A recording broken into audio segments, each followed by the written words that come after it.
बच्चों, सर्वेभ्यो नमः, सभी को नमस्ते। आइए आज के वीडियो में हम सम्मिलित करते हैं अष्टमः पाठः के शेष भाग को। प्रथम भाग में हमने आत्मानंद जी के विषय में बहुत कुछ पढ़ा, देखा और समझा। आइए शेष भाग में और क्या कहा जा रहा है आत्मानंद जी के विषय में, उसे हम पढ़ेंगे, देखेंगे और समझेंगे। तो आइए चलते हैं पाठ के शेष भाग के अर्थ की ओर।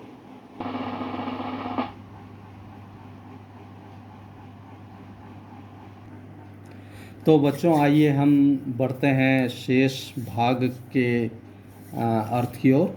तो देखिए, मैं आपके स्क्रीन में अगले शेष जो हमारे पैराग्राफ बचे हुए हैं उनको मैं स्क्रीन में दिखा रहा हूँ। आप देखते रहिए और पढ़ने की कोशिश भी करिए। मैं वाचन करते हुए इनका अर्थ आपको बताता हूँ। स्वामी विवेकानंदः रायपुरे 2 वर्षपर्यन्तं समयं व्यतीतवान्, येन इदं नगरं परिपूतम् अभवत्। स्वामी विवेकानन्दः जन्मशताब्दीवर्षे भव्यं स्मारकं निर्मातुं सः आत्मानन्दः प्राणपणेन अयतत। अयम् आश्रमः आध्यात्मिकदर्शनस्य केन्द्रमस्ति। आश्रमैव पालिक्लिनिक इति औषधालयः ग्रन्थालयः च स्थापितः। तत्रैव स्थापिते ठाकुररामकृष्णदेवालये स्वर्गोपमानि आनन्दानि प्रसृतानि। आइए अर्थ को देखते हैं। स्वामी विवेकानंद जी ने रायपुर में 2 वर्ष तक समय बिताया, जिससे यह नगर पवित्र हुआ। स्वामी विवेकानंद की जन्म शताब्दी वर्ष पर भव्य स्मारक के निर्माण के लिए किन्होंने आत्मानंद ने प्राणपण से प्रयास किया।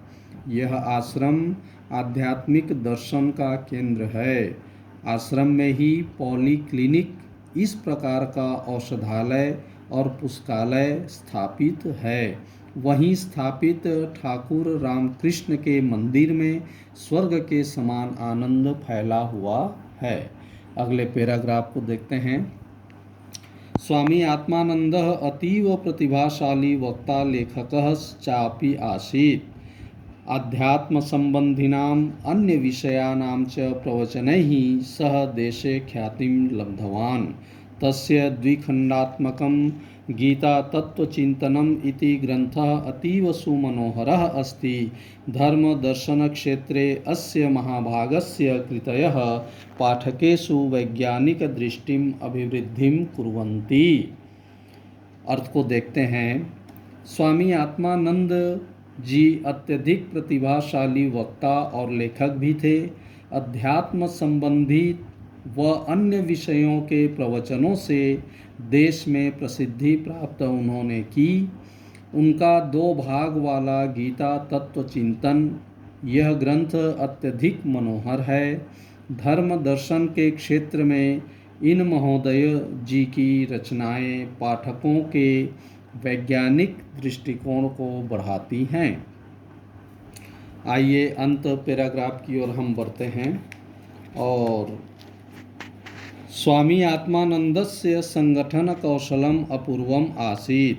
तस्य निर्देशने संरक्षणे च मध्य प्रान्ते महाराष्ट्र, उड़ीसा, राजस्थान, छत्तीसगढ़े च बहवः रामकृष्ण विवेकानंद आश्रमाः प्रतिष्ठिताः। अयं महापुरुषः शैशवकालादेव मेधावी प्रतिभासम्पन्नश्च आसीत्। तस्य 1929 तमे वर्षे अस्य पिता महात्मा गान्धिना स्थापिते बुनियादी प्रशिक्षण विद्यालये वर्धायां शिक्षकरूपेण नियुक्तः। प्रति रविवारे पिता पुत्रौ गान्धिनः दर्शनार्थं सेवाश्रमम् अगच्छताम्। तत्र बालः तुरेन्द्रः गान्धिनः भ्रमणसहायकश्च अपि आसीत्। अत्रैव बालमनसि सेवभावना बीजं स्फुटितम्। पित्रा सह बरबन्दाग्रामे अस्य शैशवं छात्रजीवनं च व्यतीतं। तेन सर्वासु परीक्षासु प्रथमश्रेण्याम् उत्तीर्य प्रतिभा प्रतिस्थापिता। 1900 51तमे वर्षे नागपुर विश्वविद्यालयेन MSc विशुद्ध गणित उपाधि स्वर्णपदकं च प्रदत्ते। सर्वोच्चाङ्कं प्राप्य कैम्ब्रिज विश्वविद्यालयस्य रेङ्ग्लर् फेलोशिप् प्राप्तवान् असौ। अनन्तरं भारतीय प्रशासकीय सेवा परीक्षायामपि सफलतां प्राप्तवान्, परन्तु मौखिक परीक्षां त्यक्तवान्। तदनन्तरं तेन स्वजीवनं श्रीरामकृष्ण विवेकानंद चरणौ समर्पितम्। तो इस तरह से इन पैराग्राफों का हम अर्थ देखते हैं। आप अपने स्क्रीन में लाइन को देखते जाइए, मैं अर्थ बता रहा हूँ। स्वामी आत्मानंद का संगठन कौशल अनोखा था।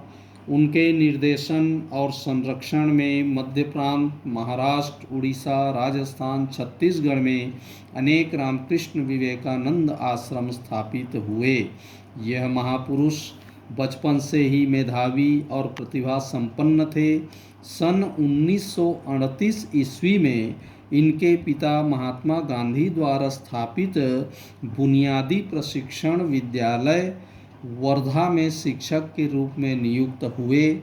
प्रत्येक रविवार को पिता पुत्र गांधी के दर्शन के लिए सेवाश्रम में जाते थे और वहीं पर बालक तुलेंद्र गांधी के भ्रमण सहायक हुआ करते थे।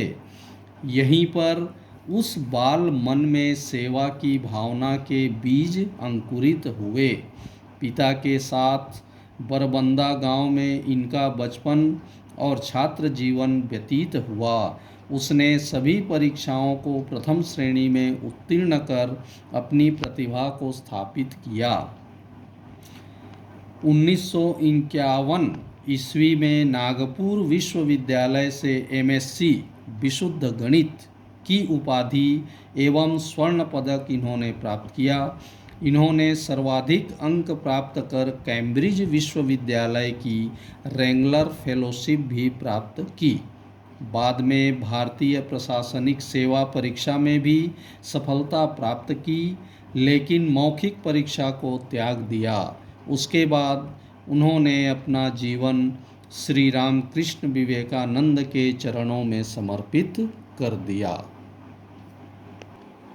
तो बच्चों, इस तरह हमने देखा कि स्वामी आत्मानंद जी ने अपने जीवन में आध्यात्मिक और अन्य प्रवचनों के माध्यम से कैसे लोगों की सेवा की, उन्होंने कई आश्रम खोले। इस तरह के पूरी जानकारी हमने इस पाठ के माध्यम से हमने जानकारी प्राप्त की।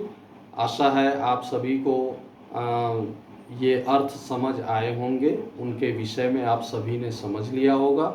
मैं बार बार ये कह रहा हूँ बच्चों, आपको यदि कुछ भी परेशानी होती है समझने में, हम जो वीडियो प्रेषित करते हैं, तो हमें कमेंट्स के माध्यम से ज़रूर सूचित करें। धन्यवाद।